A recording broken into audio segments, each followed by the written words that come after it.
Hello and welcome to another episode of Excellent Sports Talk. I am your host, as always, Mark Bradley, and I appreciate you guys coming out to another episode, as always. And at, like every week, I'm glad to have you as always. And we have some great topics as we do every week. So we are going to go ahead and get into some of those topics this week. And first, we're going to go ahead. Our first topic will be college basketball and basically what's going on. The college basketball season has started this week, and we're going to highlight some of the top high school recruits that has come into college basketball and really are trying to make a name for themselves. So we're going to start with that, and then we are also going to talk about week 11 and 12 of the NFL football season, because it's coming down to the stretch and there's a lot of teams that are looking to make a playoff push. So we're going to go ahead and speak on that. And we're also going to talk about the NBA free agency. And basically we know who is going where, and we're going to talk about some of the winner and losers of the NBA free agency. So we're going to, as always, we're going to have very good topics. So like always, if you guys have any questions or comments, by all means, please put it in the comment section below, and we'll definitely go ahead and speak on that. So let's go ahead and get started on our first topic, which is the college basketball season. Now, the college basketball season has started on Wednesday. And, there's a lot of young players, young stars who want to make a name for themselves. And there was a few players I had my eye on that came into the college basketball season this year. And they're trying to make a name for themselves as always. And so we're going to go ahead and discuss some of those players. And my camera looks very dark, and I don't know what's going on. It doesn't want to give me no love today. Oh, wow, look at that. Anyway, so look. So we're going to go ahead and start with the projected number one pick this year for next year, 2021. And that's Cade Cunningham from Oklahoma State. Now, he played his high school ball, at Mount Verde Academy, which is a very strong basketball school. He's from Arlington, Texas, and this is his first game out of all teams was the University of Texas at Arlington. So that was his first game, and look, he played a very decent game, for his first game. He had a slow start, but he managed to pick it up as the game progressed. And at his end stat line, it was 21 points, 10 rebounds, and 3 assists and Oklahoma State was able to win against University of Texas at Arlington 75-68. And it was a good game. It was a very good game. It was going back and forth. Cade Cunningham really had to show up and show that he is worthy of the number one pick. He looked like a very a vocal guy on the court, like he's the leader of that team, and he's only a freshman, right? But he played really well. He has big upside as far as when he progressed through the season, his upside is going to get only higher and higher, and he's going to become one of those best players in the NBA draft. He's going to show it. And so there's another talented player I had an eye on, Evan Mobley, who's the top-ranked big man coming out of California, Rancho Christian High School, which is another powerhouse school. And he's committed to USC, University of Southern California. And they played over on Wednesday against California Baptist team as a very strong Cal Baptist team, to be honest with you. They played USC very tight the whole game. So Evan Mobley managed to score 21 points, managed to score 21 points and 9 rebounds. And it was a very sneaky good game. That Cal Baptist team came to USC and played hard, played very hard. But USC was able to get the win in overtime, 95-87, in a very sneaky, close, good game. But Evan Mobley showed a lot of talent, that he can get to the rim, he can shoot, he can rebound. Of course, he's a very strong finisher. Now, once he gets used to that, college NBA type, college level type play, because the Cal Baptist team had a lot of upperclassmen, a lot of seniors on that team that moved him around a little bit. These guys who's been in college basketball for 4 years, when they manage to get their body right, they get a little bit stronger, a little bit mentally stronger. They push freshmen around who's just coming in, especially their first game. And you can kind of see that in the game a little bit. But as the game went on, Evan Mobley looked a lot more relaxed, and he looked like he was ready to ball out. And it was good to see him play a very good game, as USC did win the game. And another player I also had my eye on was Brandon Boster. He was projected to go third in the 2021 NBA draft. Another California kid who went to Sierra Canyon. And, if you're from California, Sierra Canyon won the high school basketball playoff, the high school basketball championship. And Brandon Boster was a big part of that. Him, other players, LeBron James' son plays on Sierra Canyon. It's a lot going on. So Brandon Boster, who committed to University of Kentucky, he managed to put up a simple 15 points. That's very good for your first college game. And it was a blowout win for Brandon Boster and Kentucky, as they won 81-45 against Morehead State University. And we all know Kentucky is going to be one of those great teams who's going to make it to the Final Four, or gets close to the Final Four every year. And so we really have to look out for them and Brandon Boster as he continues on with his games, and he's going to be a good player. Now, there's so much talent in Kentucky, and it's going to be very hard for him to get a lot of shine in Kentucky, especially being a freshman. But I think, like I said, as the SEC, when it comes to the SEC play, I think he's going to step up his game wholeheartedly, and it's going to be hard not to think of him as being a very strong player. And so one more player that I also had my eye on was Mccoy Maker, who was another top big man in the 2020 class. And we talked about him before on our show about him signing, one of the top recruits signing to an HBCU at Howard University. And they managed to have their games. They had their games going on as well Wednesday, and he scored about 11 points, an average of 11 points, which is okay for a freshman playing a very strong school in Belmont University, who they did lose to 95-78. And he's going to be strong. He's going to be a strong player in the MEAC conference, and he's going to when the MEAC conference starts, he's going to get more games under his belt. He's going to get used to the college game, and he's going to play very good. And look, with all these players, you can tell that there was nervousness going on. Lack of practice, no scrimmages because of COVID-19. A lot of these guys look like they wasn't prepared to really play the college level game yet, and you can kind of tell in their play.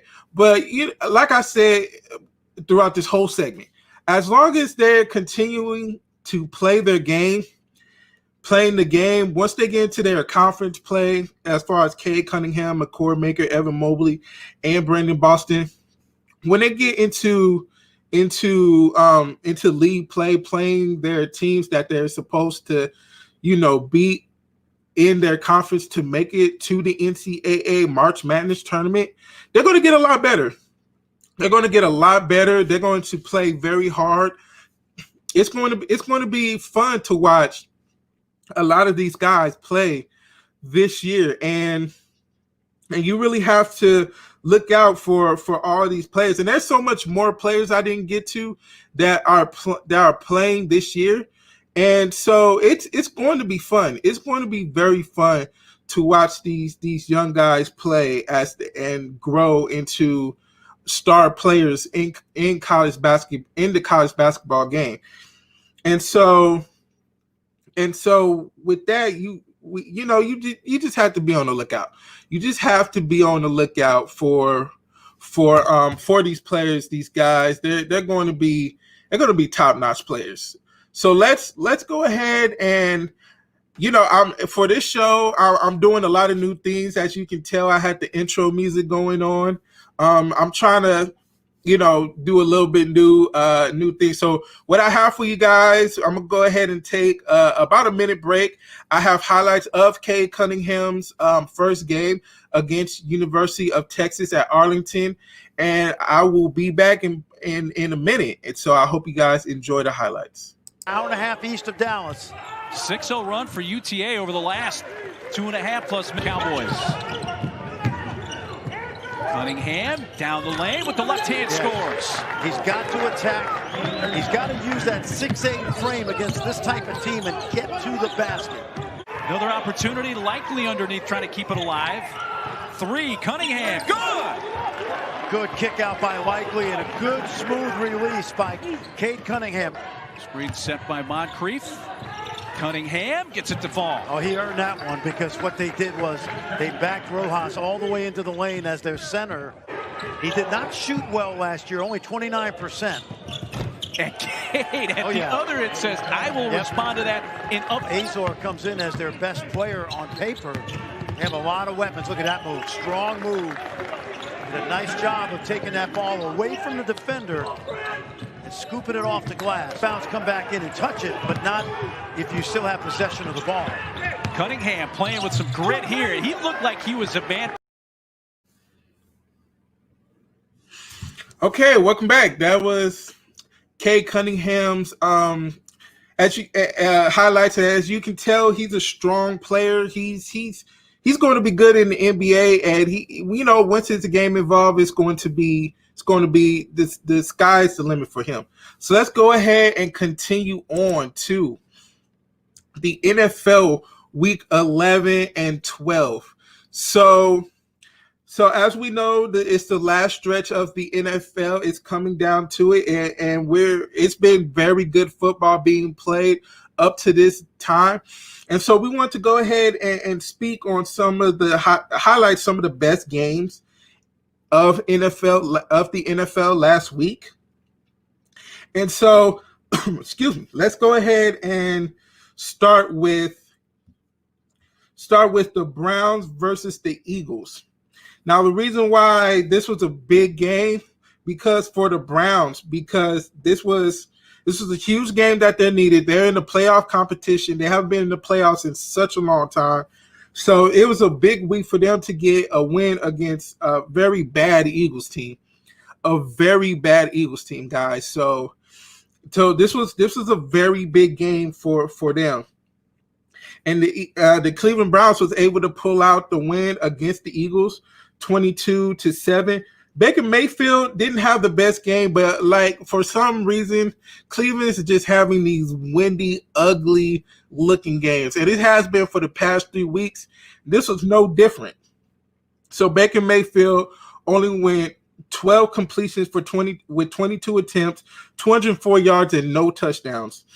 And look, the bulk of the touchdowns came from a lot of field goals, that's for sure, and a touchdown run from Kareem Hunt. And Nick Chubb, of course, being the workhorse that he is, managed to get 114 yards on the ground with 20 carries. And it was strong. It was very strong game from Cleveland. They're winning these tough physical games and these bad weather games. They did lose to Las Vegas Raiders, but they seem to figure it out. Now that Nick Chubb is back, it's a lot easier to win those grimy games that they have been playing the last couple of weeks in Cleveland. And this helps them out. They set them up for a 7-3 record. Right now, they are currently. Let me bring up the playoff pitch. They're currently 6 right now, sitting at the 6th spot, and they're tied with the 5th spot, because Tennessee has the same record. So we have to get big kudos to the Browns. They're playing very strong football, and we all know the Browns to be one of the worst teams. Not anymore.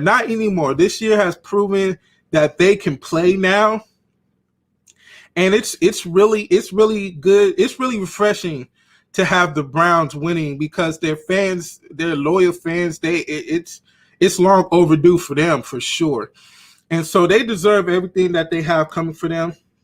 And they're having a very good season. So let's move on to our next game. And we are going to move on to the Los Angeles Rams and the Tampa Bay Buccaneers. And while this is a big game for both of these teams, because it was a Monday night game, both of these teams are a very strong team, guys. And they showed it. They showed it on the field. The Los Angeles Rams managed to win that game 27-24. Jared Goff played okay. He played okay. He had 39 completions for 51 attempts, 376 yards, 3 touchdowns, and 2 interceptions. I mean, he got the win, so you really can't fault him for that performance. Robert Woods was able to get him a touchdown. Van Jefferson and Cam Akers were able to get receiving touchdowns. The running game wasn't really there, but, when you have Jared Goff doing what he do, it's good. Jordan Fuller on the Rams defense had an amazing game with 2 interceptions. And the Rams are a tough team to beat right now. They're winning the division, which is a very good division in the NFC West, because the Seahawks are good, and also the Arizona Cardinals are very good as well. So they're currently in the 2nd seed. And, they do want to get that first round bye, but as of right now, they're sitting very well in the top of the NFC West. They play the 49ers right now, who's last in that division, which is very shocking because they did win the Super Bowl last year. But the Rams play very good defense. And like I said in the beginning of the season, their defense is going to take them as far as they can go because that defense is very strong. And, this is a tough game for Tom Brady. Tom Brady had 26 completions with 48 attempts, 216 yards, 2 touchdowns, and 2 interceptions, which is very tough because, you want to win these big-time games, especially when you have Tom Brady on your team. And it's tough that to lose a Monday night game, and it's tough because for the playoff positioning. And they're second in with a 7-4 record because, New Orleans is the best team in the NFC. And look, they don't have another chance to play against New Orleans. They were swept, so somebody has to help the Tampa Bay Buccaneers if they do win the division. They're very close. They could very well win the division. And so right now they're in the 6th seed. They're in the 6th seed in the playoffs in the NFC. And look, they're trying to move up. I'm pretty sure they do not want to, not win the division. I think that's their main goal out of all of this. So let's move on to the last game for Week 11, and that is the Las Vegas Raiders and the Kansas City Chiefs. This is a big game for both of these teams because if the Raiders won, we're talking about they could win the division. They could win the division. And so this is a very good game. This was a very good Sunday night game, old school rivalry. It was so enjoyable to watch. And let's look at it here. Patrick Mahomes went 34 for 45 with 45 attempts, 348 yards, 2 touchdowns, and 1 interception. And you can tell Patrick Mahomes really did a lot for the short game. That he threw a lot of short passes, got the ball out of his hands very quickly, which really helped. Because the last game, the Chiefs was trying to get out a long ball, trying to get it down the field really quickly, and it didn't work well for the Kansas City Chiefs because Patrick Mahomes was under pressure that whole game and couldn't throw an accurate ball. So it was very tough for him. So this time they went back to the drawing board and managed to do something different, and it worked. Clyde Edwards-Helaire had a great game. He had 14 carries for 69 yards and 2 touchdowns. And also Le'Veon Bell managed to get his first touchdown as a Kansas City Chief. And also Travis Kelce and Tyreek Hill managed to grab touchdowns. They both went over 100 yards receiving in the game. And look, this was a very good game. And let's look at it for the Las Vegas Raiders standpoint. The Las Vegas Raiders showed this game that they're not pushovers anymore. Now, and that offense for the Las Vegas Raiders is top-notch because the defense for the Kansas City Chiefs are playing very well up until they played the Las Vegas Raiders. And you know, when you win 31, when you score 31 points, you're expected to win. Now, unfortunately, the defense for the Raiders is horrible, and they couldn't stop anybody. But you know, that offense is the real deal. It's the real deal. And look, Derek Carr is showing he's a top 10 quarterback, I think, in the NFL. I don't think there's a lot of quarterbacks in the NFL better than Derek Carr as of right now. So let's look at his stats. This is very good. 23 completions with 31 attempts, 275 yards, 3 touchdowns, and 1 interception, which came late in the game. It was basically over with. Josh Jacobs, he ran considerably well. He ran pretty well. 17 carries, 55 yards, and 1 touchdown. And Darren Waller and Nelson Aguilar both had 88 yards receiving yards and 1 touchdown. And it was a good game. It's like, look, the Raiders are a real deal. Now, this hurt them. This is a big loss for them. So now they're clinging to that last wild card spot in their 7th. And, you know, they're looking up to the Titans, who's having a very strong season, and the Browns, who's having another strong season as well. So they're right there. They're 7th, and the Ravens and Miami Dolphins are right on their heels. So the AFC is very strong this year, very strong, has a lot of teams, which is usually not the case because the NFC is usually a lot better than the AFC. So this is a very, very strong AFC year. Which is usually shocking. So let's move on to the week 12. And so we have some couple of games we have to look out for. And we're going to go back to the Las Vegas Raiders against the Atlanta Falcons. And look, I just have to be honest with you. The Raiders are going to have to handle their business against a very bad Falcons team. The Falcons are only 3-7, and right now it's the Raiders have to handle their business. The Raiders have to handle their business with their 6-4 record. They cannot go into Atlanta and lay an egg against them. And look, the Raiders are a very strong road team. They're a very strong road team, and so if they can do what they have to do and win against Atlanta, then they'll be in a good position because their next 2 games is against a bad Atlanta team and a horrible Jets team, like the worst Jets team I have ever seen. They're really bad. So they can go 8-4 in this stretch and really, move their playoff position up. So that's a very big game for the Raiders. So let's move on to another game that's going to be very interesting, and that's the Colts and the Titans. The Colts and the Titans are deadlocked for the AFC South. And this is a tough. This is going to be to win. Whoever's going to win this game might win the division. The Colts are a strong defensive team, and they're a decent offensive team to keep them in games. And that defense is so strong; they stop the run like no other, and they also are very strong against the pass. And of course, with the Tennessee Titans, another strong offensive team, Ryan Tannehill is playing tough, and he's doing a great job managing that team. And Derrick Henry, one of the best, if not the best, running back in the NFL right now. I think it's 1A and 1B with him and Dalvin Cook right now.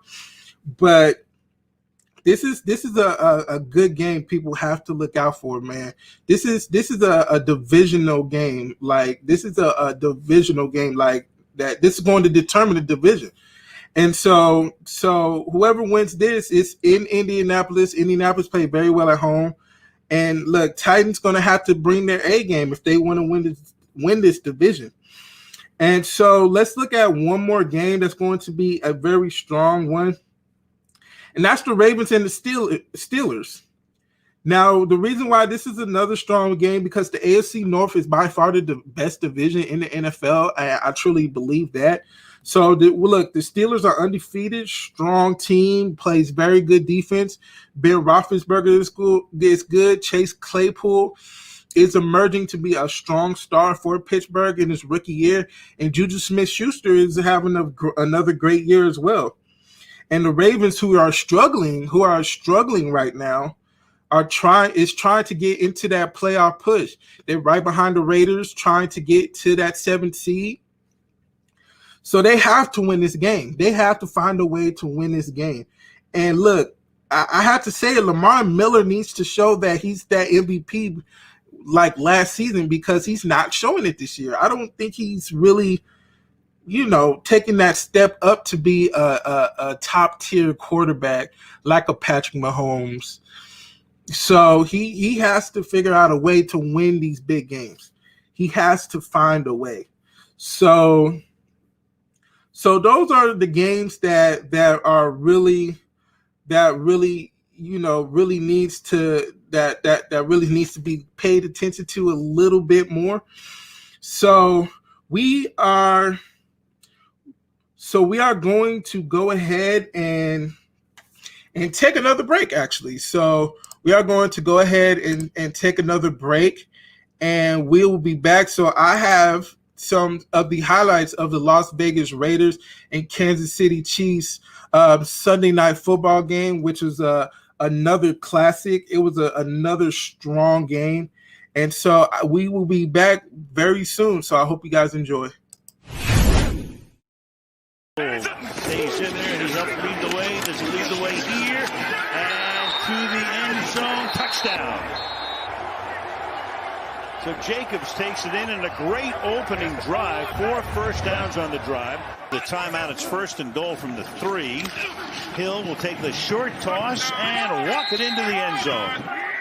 Tyreek Hill on that drive caught 5 passes for 37 yards. They ran 14 plays in the end of the quarter. Will they get the playoff? Might be a free play here, and it is going to be caught. Aguilar in the back of the end zone for the touchdown. Derek Nottie looked like he had come across the line. Play continued, and Aguilar about a 2-to-1 pass to run ratio.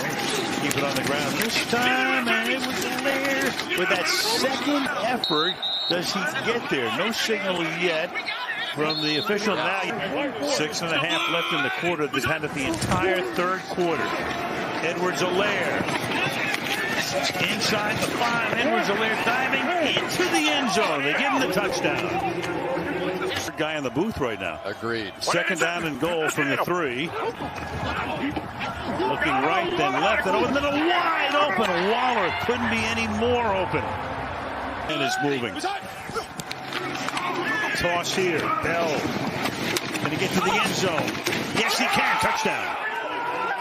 Le'Veon Bell, in his 4th game as a Kansas City Chief, takes it in from fake. Carr looking. Coverage is great. Finally throwing, and that will be caught for the touchdown by, of all people, Jason Witten. He helped him. Great protection again. Mahomes to the end zone, wide open. Touchdown, Kelsey. Patrick Mahomes, who extends plays like no other. That Sammy Davis is the play. Sammy Davis, let's see. Deep down the sideline, and that's going to be picked off at the 43-yard line. That's Daniel Sorensen. He'll stop right there, and the Kansas City Chiefs will be flying home with a victory. All right, we are back. And so now we are going to go ahead and move on to our last topic, and that is the NBA free agency winners and losers. Now, the NBA free agency was started last week, and it was a crazy free agency, which it usually is in the NBA. So we're going to go ahead and talk about some big deals that managed to go down in the NBA free agency this year. And then we're going to talk about our biggest winners and losers from this year's NBA free agency. So let's go ahead and start off with one of the biggest news that happened in the free agency, and that's Montrez Herald going from the Clippers to the Los Angeles Lakers. And that was such a big deal because we all knew as basketball fans, and if you don't know what's going on, Montrez Herald, who was previously playing for the Clippers, Los Angeles Clippers, and we all know from him from talking a lot of junk towards the Lakers, talking about the Clippers are a lot better team, the Clippers this, Clippers that, and they lost. The Clippers lost in the second round, and it seemed to have a lot of turmoil as far as the Clippers really caring about their star players a little bit more than the rest of the team, such as like Kawhi Leonard and Paul George. They catered to them just a little bit more than players like Montrez Harrell and Lou Williams and Pat Beverly. So with this, Montrez Harrell was a free agent this year, managed to go ahead and sign a deal with the Los Angeles Lakers, and that caused a big uproar in social media because we all thought Montrez Harrell was just going to run it back with the Clippers and try to make a championship run. But man, Montrez Harrell jumped ship and is now playing with the NBA champions. And he, from his interview with the Lakers, you can kind of tell in his tone that it felt like the Clippers didn't want him anymore, which was sad because Montrez Harrell's the sixth man of the year, played very well for the Clippers last year, and so now he's in the Lakers uniform, and the Lakers, are making a big move. That was a big move for the Lakers. I think that was a big move for the Lakers because we all know the Lakers was a lot of those players was on a lot of 1-year deals, so you can tell the Lakers are going to have a brand new team. And so this was a very big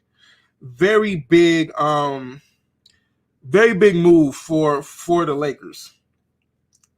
And so let's continue on with the free agency, and let's move on to Gordon Hayward. Gordon Hayward cashed out with the Charlotte Hornets. Now, look, I said last week in the NBA when we was talking about the NBA draft that the that the Charlotte Hornets need a lot of help. And look, you bring in Gordon Hayward. He's a good player, but is he worth the contract that they gave him? It was a 4-year, $120 million contract. Let me don't quote me on that. Let me Gordon. Let me get the actual contract, because I don't want to give you the I was right. 4 years, $120 million contract. And that's very wide for a player who's, was hurt majority of the year. He came back in middle of the playoffs, didn't really play too well, and wasn't getting a lot of playing time. And you can kind of tell it was messing with him. And so he managed to go to Charlotte and just cash out. And look, we all know Mitch Kupchak, former Los Angeles Lakers GM, now the GM for the Charlotte Hornets. We are known for him to give out very bad contracts.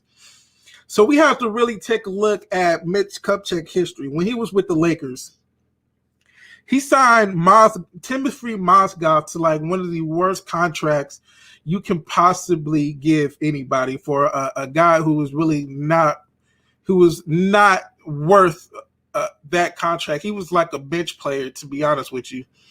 It was very embarrassing for that one. And then you sign an old Luol Deng for humongous amounts of money when the Lakers were struggling, and everybody thought Luol Deng was going to come in and do whatever, just have a years like he did in Chicago. He didn't do none of that. He didn't even play in the Lakers for the Lakers. He played like 22 games. And then that was it. And they still have to pay Luol Deng up to this day. The Lakers recently put into deny trying to pay Luol Deng the rest of his contract out, and they denied that contract, and now they have to continuously pay him until 2022, which hurts because that could possibly give more money for them to sign another top free agent, to play with LeBron James and Anthony Davis. So, and now this contract, a 4-year, $120 million contract for Gordon Hayward, who's an average player, at best. I don't think he's above average. He's an average player at best. I'm just going to be 100% honest with you. Very average. So that was weird. That was very weird for Mitch Kupchak to do. But look, I'm not a GM. He must see something in Gordon Hayward to pay him that much money. But yeah, there he goes. So let's continue on to another good free agency move that I think we're good. We're good, actually very good. So let's talk about the Hawks. The Hawks managed to do a lot in free agency as far as signing Gallinari. Everybody knows him. Rajon Rondo. And also Bojan Bogdanovic from the Sacramento Kings the Hawks made him a good offer. And so those are 3 strong players. We all know Rajon Rondo, who's a leader for that team. He's going to make Trae Young a super duper star. He's already a superstar, but Rajon Rondo is going to give Trae Young so much good knowledge. He was able to get a good contract for a guy who's basically in the back half of his career with a 2-year, $15 million deal, which is really good. And, Bogdanovic, who's a strong scorer, who's a very strong scorer, is going to come in and provide another good scoring option other than Trae Young, because Trae Young was basically the whole Atlanta Hawks team last year. And then you also bring Danilo Gallinari, and I'm butchering this name, who's another strong shooter. and a great player, a good scorer, not a good defender, but that's okay. When you can score about 20 a game, you can live with stuff like that, right? So look, the Hawks, gave Trae Young a lot of help, and he needed that badly because Trae Young was basically the heart of the Atlanta Hawks team all last year. So look, Trae Young is going to be happy with the new team that he received. So let's move on to a couple of more things that I want to talk about, and that's the rookie max deals that has been signed for a lot of these guys who are on their rookie contracts. So we're going to start with De'Aaron Fox, who's a strong player for the Sacramento Kings. He's developing each and every year, scoring, being a playmaker. He's so fast in the open court, like one of the fastest players in the league, and you can't teach that. So he was able to cash out this year. Donovan Mitchell, who's another great young player from Utah, managed to cash out as well, which is very, very good because I know Utah loves Donovan Mitchell. And look, if Utah managed to get him some more help as well, they're a playoff team every year, but they really can't. They really need more superstars on that team to really get them over the hump because look, they're not going to go ahead and they're not beating the Lakers. They're probably not going to beat maybe the Rockets. Denver, I don't think they're strong enough to beat Denver. They didn't show it last year when they was already up 3-1 in the playoffs and lost the rest of their games to get bounced out of the playoffs last year. So they need a little bit of help, but Donovan Mitchell is there for the long run. And then we also have Bam Adebayo, who made it to the NBA Finals last year. He was able to get his money as well to stay in Miami. And look, he's another guy who's improving as well. And he's a strong guy, and he's very athletic. He's not the tallest guy, which hurts him a lot. It hurts him a lot, and it showed in the finals against those tall trees that the Lakers was bringing out to the floor every year with JaVale McGee, Dwight Howard, Anthony Davis. Those are strong guys. Those are very strong guys. So he's able to stay in Miami. And look, Miami has a strong team. Jimmy Butler's good. Tyler Hero had a great rookie year. He's just going to develop. The Heat was able to manage to get Goran Dragic back for another couple of years. So Miami's going to be a strong contender in the East. And then also one more player was able to cash out on his rookie deal, and that's Brandy Ingram. Brandy Ingram, who was drafted to the Lakers, was traded for Anthony Davis last year. And you can just tell, I think New Orleans system fits him perfectly. Because when he was in Los Angeles, you can tell his rookie year, he really wasn't, that like that good developed yet. And so his second year, he played with LeBron James, and LeBron James basically controls the ball a lot of majority of the times. And I think Brandon Ingram needs the ball in his hand to create a lot of his offense. So you can tell him and LeBron was not working well together. So he moves to New Orleans, and look, he's the man. He's the man. Zion Williamson didn't play half the year. It's up to him to get a score.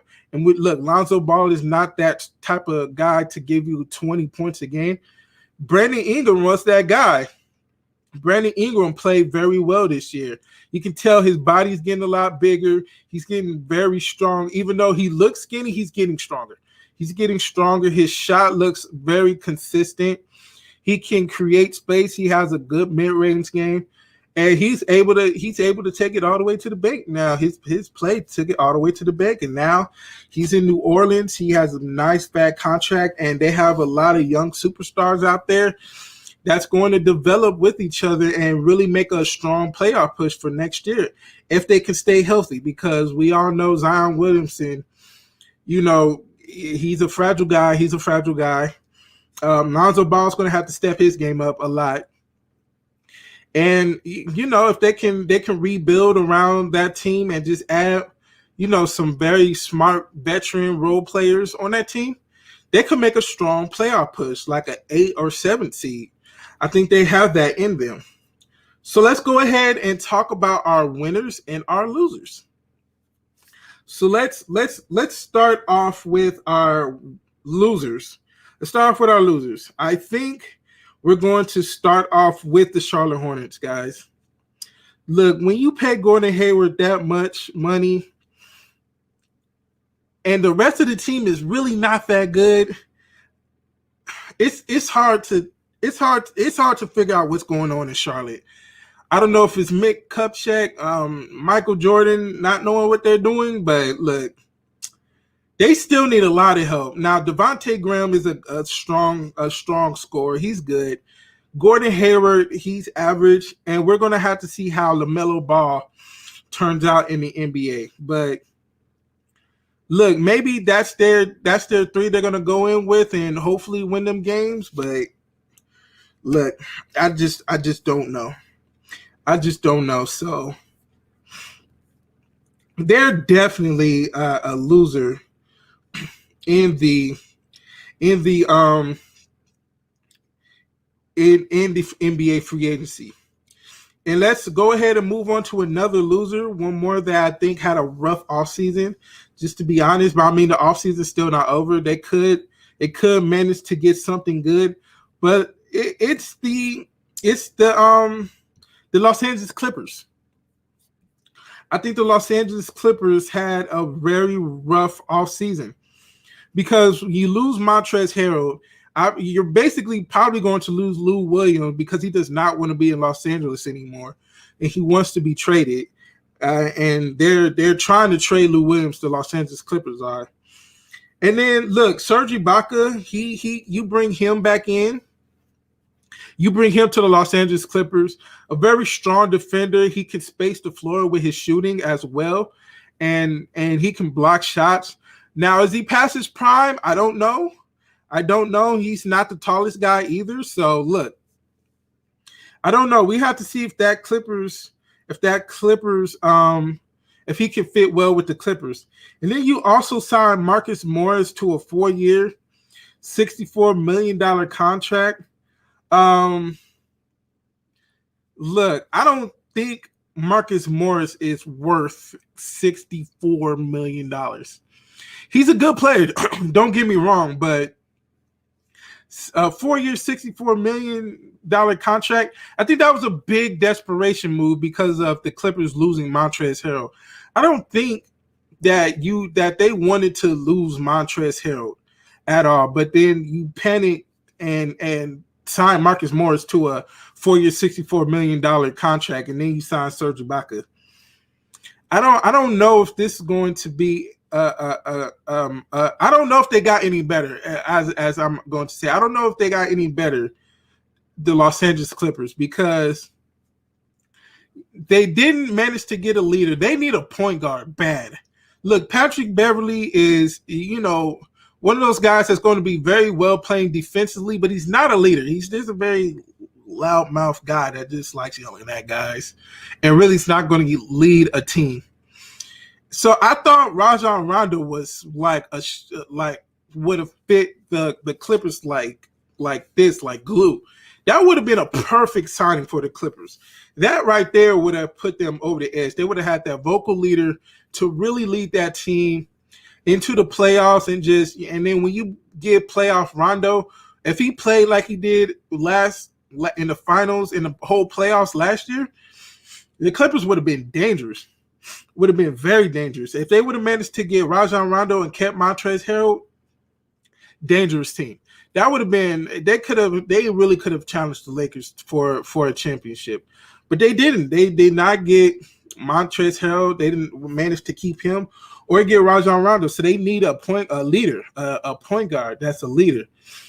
and they just don't have anybody. So I don't know if they got any better because, like I said, Kawhi is not a leader. He's a very quiet guy. He just let his play do the talking, but he's a very quiet guy. He's not going to lead any. He's not a vocal guy that's going to get in everybody's ear and say, "Hey, do this, or this." It's not going to be him. And Paul George is not that guy either. And he always finds a way to just fade away in the playoffs. And I just don't understand it. So I don't know. Maybe if they can get Russell Westbrook, who's asking for a trade, if the Clippers can get him, then hey, might be in business here.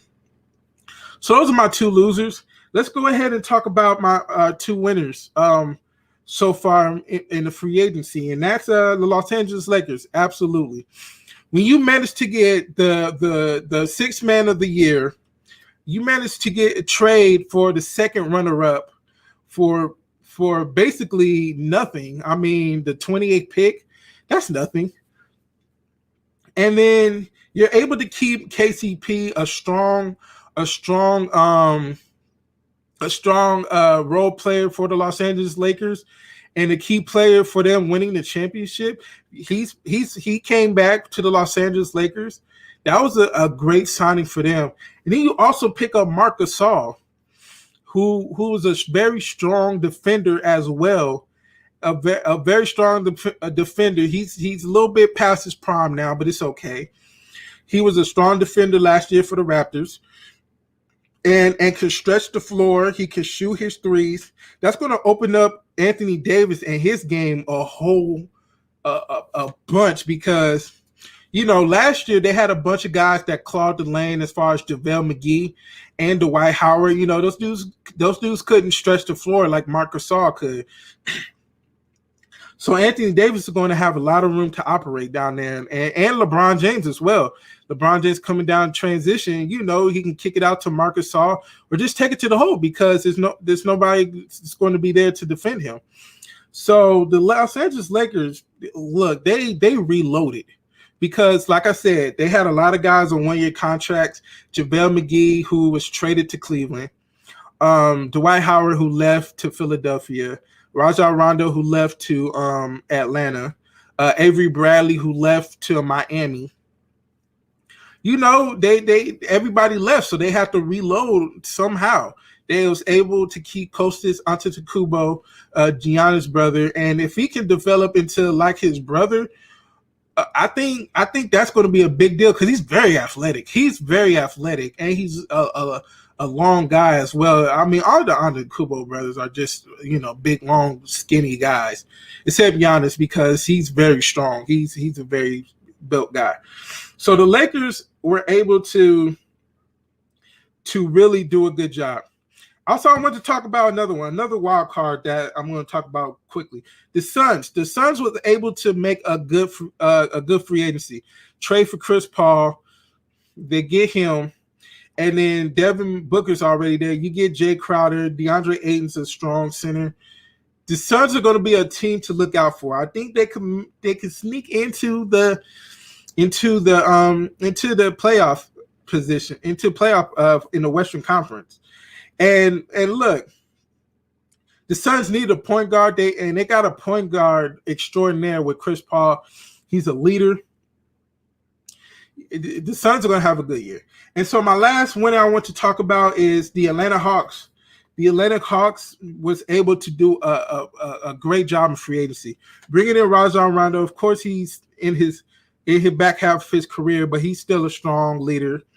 You're able to get Danilo Gallinari from Oklahoma City. He's a strong scorer. You get Bojan Bogdanovic, who's a strong scorer.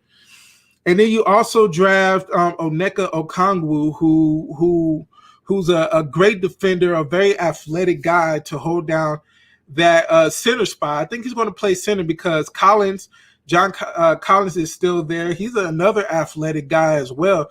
That's going to be a very athletic team. And then you add in Trae Young, who's a superstar and that can score at any time he wants to. This is a very good team that you have to be on the lookout for. And we all know the East to be a the East to be a very bad conference. So they can probably sneak into the 5th, 6th spot. I think they have a chance to be a 5th, 6th team, a 5th or 6th playoff position team coming in next year. They really managed to reload that offense and gave Trae Young the help that he desperately needed.